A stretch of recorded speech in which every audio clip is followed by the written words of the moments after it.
Welcome to the Genius Factory. Enjoy the video. You start by powering the laptop and opening networking controls so you can act fast. First, plug in the charger and confirm battery above 10%.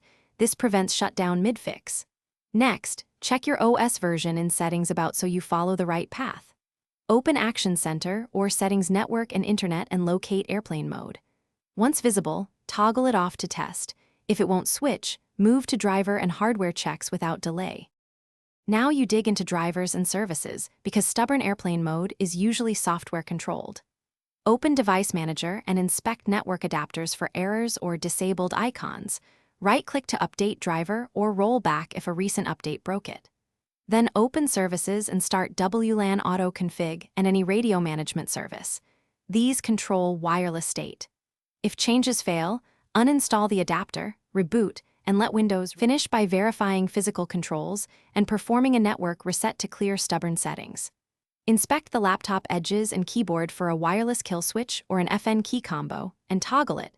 Sometimes hardware overrides software.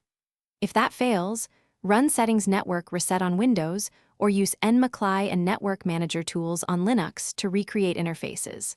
Finally, boot into safe mode to isolate third-party interference.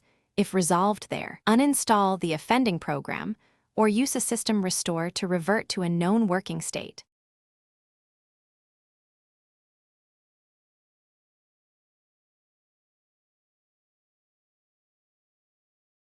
Thanks for watching. If you found this helpful, don't forget to like and subscribe.